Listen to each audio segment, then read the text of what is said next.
Happy birthday రా. Many many happy returns of the day. నువ్వెప్పుడు ఇలాగే సంతోషంగా ఉండాలి. నీ బర్త్డే గిఫ్ట్. థాంక్స్ నాన్న.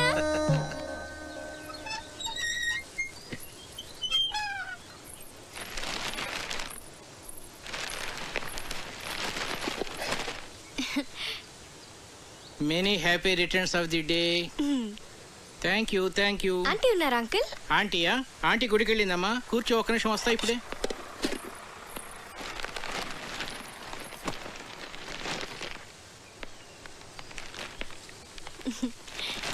బార్నవిటమ్మా, తీసుకో. Thanks uncle. ఎలా ఉందమ్మా? బానే ఉంది కానీ ఇదే ఏదోలా ఉంది. ఆర్ట్ పేరు కదా?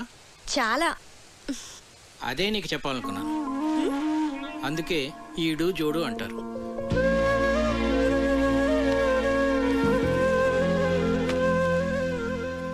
కావ్య, పెళ్ళనేది జీవితంలో చాలా ఇంపార్టెంట్ ఆస్పెక్ట్ రా.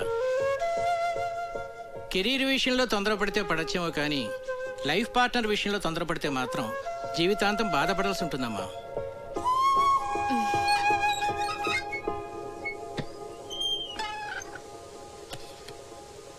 అంకుల్, మీరు ఆంటీతో హ్యాపీగానే ఉన్నారుగా? ఎలా ఉన్నావా? బాగున్నా ఆంటీ. పుట్టినరోజు శుభాకాంక్షలు.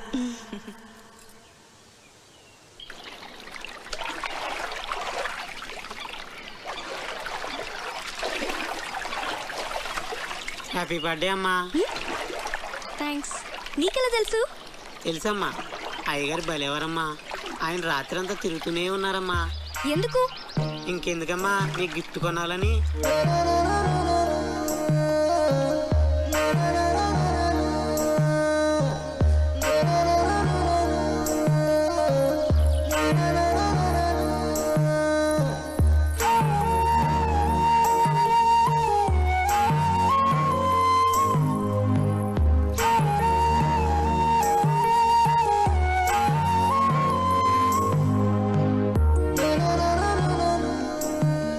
నీ కూతురు డీప్ లవ్లో ఉందిరా. లావుగా ఉన్న నా భార్యను ఎగ్జాంపుల్గా చూపించి నువ్వు హ్యాపీగానే ఉన్నావు కదా అంకుల్ అని అడిగింది.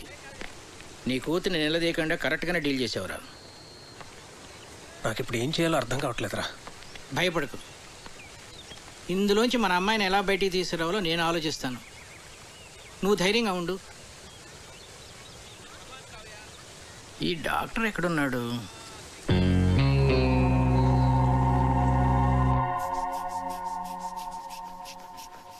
ఏంటి మీ పెద్దనాన్నకి ఏమైంది?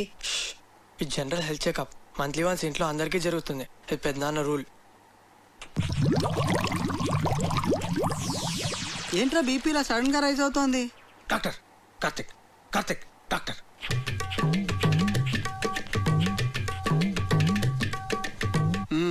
Okay, BP normal.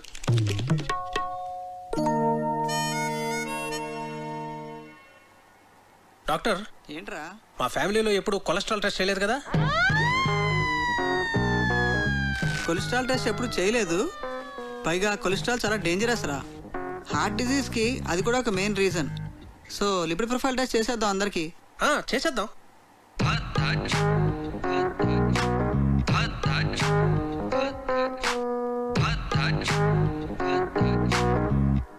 అనగనగా ఒక రాజు, ఆ రాజుకేమో 7 కొడుకులు. కావ్య, అమ్మ కావ్య, రిపోర్ట్స్ వచ్చాయి. నాన్నలేడా ఇంట్లో? ఉన్నారు అన్నయ్య. వస్తున్నా. ఏంట్రా, ఏంటా కంగారు? చాలా మంచిదేంద్రా కొలెస్ట్రాల్ టెస్ట్ చేయించడం. నాకు తెలుసురా, అందుకే చేయించమన్నా. మరి ఎలా నెగ్లెక్ట్ చేసావురా? నాకు కూడా అతను మొన్నే పరిచయం. నువ్వు కేర్ తీసుకోవడానికి అతను పరిచయం అవడానికి ఏమిట్రా సంబంధం? అతని హెల్త్ పొజిషన్ నాకు ఎలా తెలుస్తుందిరా? నీ బొందా, నేను చెప్తున్నది నీ గురించి. నాకా? రిపోర్ట్లు ఏమో మారంటే సరిగ్గా చూడు. రిపోర్ట్సే మారలేదురా, కరెక్ట్ రిపోర్ట్సే. నువ్వు కొంచెం జాగ్రత్తగా ఉండాలి. ఏది పడితే అది తినకు. రే, నాకెలా నా కొలెస్ట్రాల్ ఉంటుంది? వాకింగ్ చేస్తున్నాను, సన్నగున్నాను. సన్నగా ఉంటే కొలెస్ట్రాల్ తక్కువ ఉంటుంది, లావుగా ఉంటే కొలెస్ట్రాల్ ఎక్కువ ఉంటుందని ఎవడరా చెప్పింది? తప్పుడు అభిప్రాయం తెలుసా? దానికి మీరు ఇద్దరే లైవ్ ఎగ్జాంపుల్. అతను చూడు లావుగా ఉన్నాడు, కొలెస్ట్రాల్ నార్మల్గా ఉంది, హెల్తీగా ఉన్నాడు. నువ్వు సన్నగా ఉన్నావు కానీ కొలెస్ట్రాల్ ఎక్కువ ఉంది. ఏం మాట్లాడుతున్నాడు వీడు? సరే అయితే నీ రిపోర్ట్స్ చూడు. ఏది అంకుల్? చూడమ్మా. హెచ్డిఎల్ చూడు ఇక్కడ. డాక్టర్ అన్నయ్యకి ఏం పర్వాలేదు. ప్రస్తుతానికి ఏం పర్వాలేదు. రా కొలెస్ట్రాల్ లెవెల్ ఎలా తగ్గించాలో చెప్తాను.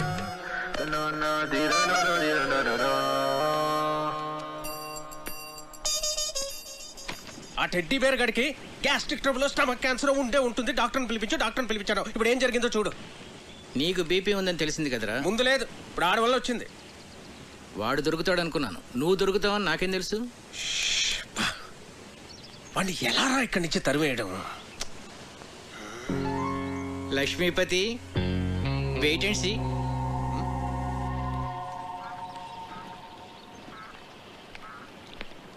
నమస్తే భాస్కరం గారు. నమస్తే. రండి కూర్చోండి. కార్తీక్, నిన్ను ప్రశ్న అడగనా? అడగండి. మోడర్న్ లైఫ్లో మనకు అన్నిటికన్నా ఇంపార్టెంట్ అయింది ఏమిటయ్యా? మనీ. ఎలా? మనం కంఫర్టబుల్గా బతకాలన్నా, ఫ్యూచర్ ప్లాన్స్ వేసుకోవాలన్నా అంత ఎందుకండి, రిలేషన్షిప్స్ కూడా మనీతోనే లింక్డ్. You are right. కానీ ఒక్కోసారి బళ్ళు ఓడలు అవుతాయి, ఓడలు బళ్ళు అవుతాయి. ఏమీ చెప్పలేమయ్యా, మన చేతిలో ఏమీ లేదు. ఏమైందండి? మీరేమైనా ఫైనాన్షియల్ క్రైసిస్లో ఉన్నారా? చీచీ, నాకేం కాలేదయ్యా, మన లక్ష్మీపతికే. ఆయనకేమైందండి? ఆయనకేం కాలేదు. ఆయనతో ఉంటే మనకవుతుంది. ఉన్న ఆస్తి అంతా కోర్టు గొడవల్లో పోయిందయ్యా. వాడు మాత్రం ఈ విషయం ఇంట్లో చెప్పకుండా అప్పులు చేసి బతికేస్తున్నాడు. ఉన్న కాస్త డబ్బు ఇదిగో ఈ ఇంటి మీద ఖర్చు పెట్టాడు. నిజంగానా? నా మీద ఒట్టయ్యా బాబు. అందుకే ఈ మధ్య వాడితో నీ కలిసి తిరగటంలా. అవసరమైతే తప్ప మాట్లాడలేదు కూడా. ఏదో ఒక రోజు పొద్దున్నే వచ్చి ఓ 10 లక్షలు అప్పు అడిగాడు అనుకో, ఫ్రెండ్షిప్లో కాదనలేం కదా. ఇదంతా నీకు తెలీదు, అందుకే ఏదో జాగ్రత్తగా ఉంటామని చెప్తున్నాను.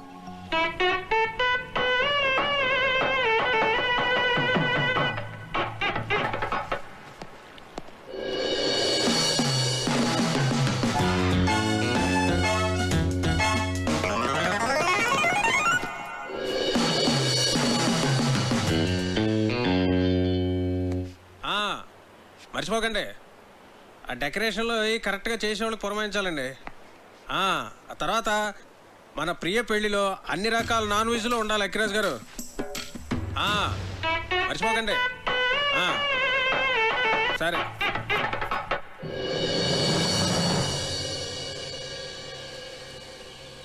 కార్తిక్ విషయం నాన్న మీ ఎవరితోనూ మాట్లాడలేదా?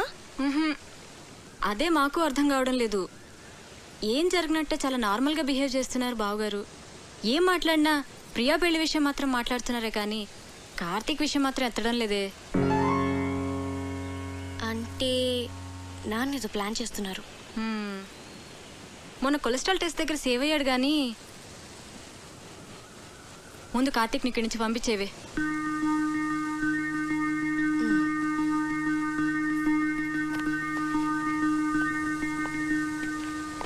కార్తిక్, నీ గురించి వస్తున్నాను. నేను నీ గురించి వస్తున్నాను. ఏ ఎందుకు ఊరిపోతావా? టికెట్ తీసేనా? మీ నాన్న ఫైనాన్షియల్ స్టేటస్ గురించి నీకు తెలుసా? ఏ కట్నం అడుగుతావా? మీకెవరికి అర్థం కావట్లేదు. లైఫ్ అంటే లగ్జరీసే కాదు కావ్య, లయబిలిటీస్ కూడా. ఫ్యామిలీ అంటే పండుగలు వచ్చినప్పుడు సెలబ్రేట్ చేసుకోవడమే కాదు, ప్రాబ్లమ్స్ వచ్చినప్పుడు ఒకరికొకరు సపోర్ట్గా ఉండాలి.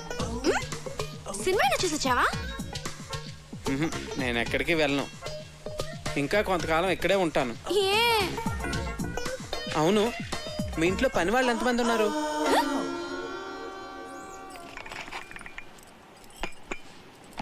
అయ్యగారు. ఏంటి అయ్యగారు, మీరు బాగున్నప్పుడు నేను జీతం తీసుకుంటానండి. ఆయన దుబాయ్లో బాగానే సంపాదిస్తున్నారు, నాకేం పర్లా, నేను బాగానే ఉన్నానండి.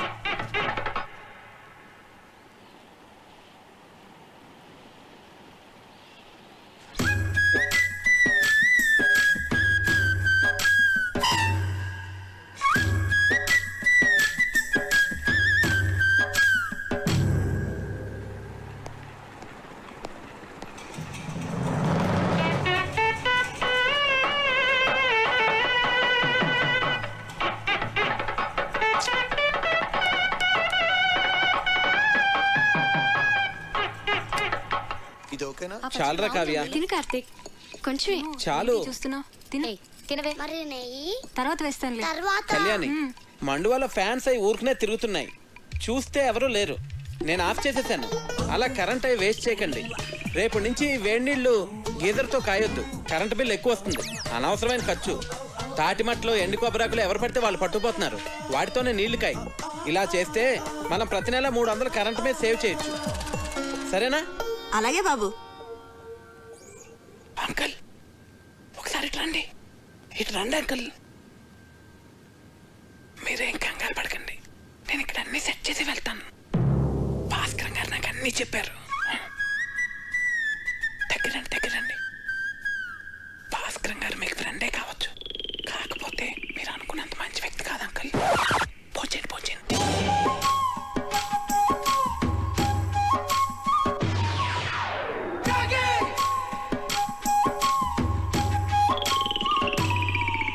అసలు ఏం చెప్పారో వాడికి? నువ్వు కంగారు పడకు, నన్ను కంగారు పెట్టుకో. అసలు ఏం జరిగిందిరా? మా పనోళ్ళు జీతాలు తిరిగి చెడిపోతున్నారు. ఆ టెడ్డీ బేరుగడమో పొదుపు చర్యలు అంటాడు. పైగా ఆ భాస్కరం మీరు అనుకున్నంత మంచోడు కాదంటాడేంట్రా. ఇలా అడ్డం తిరిగింది ఏమిట్రా కదా? నన్ను కొంచెం స్థిమితంగా ఆలోచించుకునేరా. భాస్కరం గారు, రిజిస్టర్ పోస్ట్ ఇంట్లో ఇచ్చానండి. రాజు గారు, నేను విన్నది నిజమేనా అండి? మీరేం భయపడకండి. మన ఊరు మొత్తం మీతోనే ఉంది. ఉంటానండి. ఇదిరా నా పరిస్థితి. ఏం చెప్పావురా వాడికి?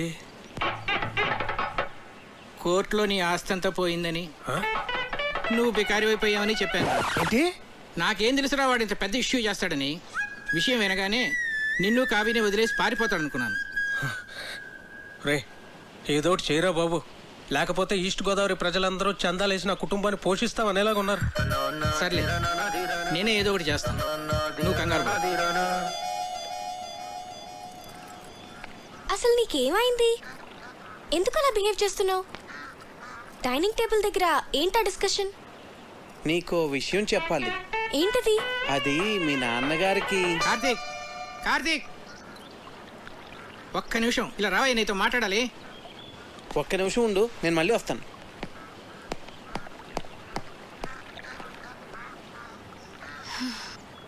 నీకు గుడ్ న్యూస్ అయ్యా.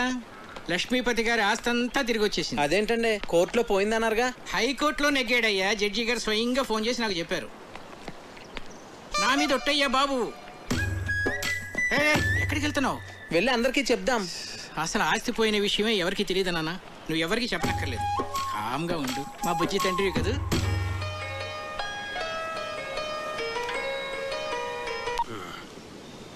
హలో రావు గారు, ఎలా ఉన్నారు? నేను బాగానే ఉన్నానండి. చెప్పండి.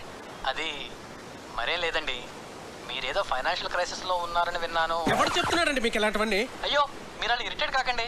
ఒకవేళ ఏదైనా ప్రాబ్లం ఉంటే చెప్పండి, పర్వాలేదు. వెళ్ళి పోస్ట్ పోన్ చేసుకుందాం. మాకేం ప్రాబ్లం లేదు, మేము అర్థం చేసుకోగలమండి. చూడండి, నేనే క్రైసిస్లోని లేను. ఎవరు చెప్పిన మాటలు వినకండి. ప్రియ పెళ్లి అనుకున్న టైంకి చాలా గ్రాండ్గా జరుగుతుంది. సరేనండి? సరే, మీతో నేను మళ్ళీ మాట్లాడతాను. ఓకే. ఇక్కడున్నారా? మీకోసం అంతా వెతికాను. ఇదిగోండి, తినండి స్వీట్. ఓ, మీరు డయాబెటిక్ కదా? నేను చాలా హ్యాపీగా ఉన్నానండి మీ ఆస్తి అంతా తిరిగి వచ్చేసినందుకు. తినండి. ఒక స్టూపిడ్ ఇడియట్. ఏంటా వెకిల్ నవ్వు? ఏమన్నానో అర్థమైందా? బాగా అర్థమైంది అంకుల్. ఏమర్థమైంది? మీకు నేను నచ్చానని. ఎవరైనా బాగా నచ్చిన వాళ్ళని, ఇష్టం ఉన్న వాళ్ళనే కదండి ఇలా తిడతారు. ఎవడరా చెప్పాడు నువ్వు నాకు నచ్చావని? నా కూతురు ఫ్రెండ్ గానే నిన్ను నేను యాక్సెప్ట్ చేయలేను. అలాంటిది నా అల్లుడుగా ఎలా యాక్సెప్ట్ చేస్తాను అనుకున్నావు? ఎప్పుడైనా నీ పర్సనాలిటీ చూసుకున్నావా? అసలు ఒకసారి ఆలోచించు. ఇప్పుడు మేము ఫ్యామిలీ ఫోటో దిగాలంటే ఎక్కడ నిలబెట్టాలి నిన్ను? ఆ ఫ్రేమ్ లో కూడా పట్టవే నువ్వు. నాకు నా కూతురికి మధ్య బండరాలే తగలటం. దాన్ని ఏమి అనలేక నోరు మూసు కూర్చున్నాను. ఏదో ఒక రోజు నా కూతురే నిన్ను చొక్కా పట్టుకొని బయటికి గంటేస్తుంటే చూస్తూ ఉండు.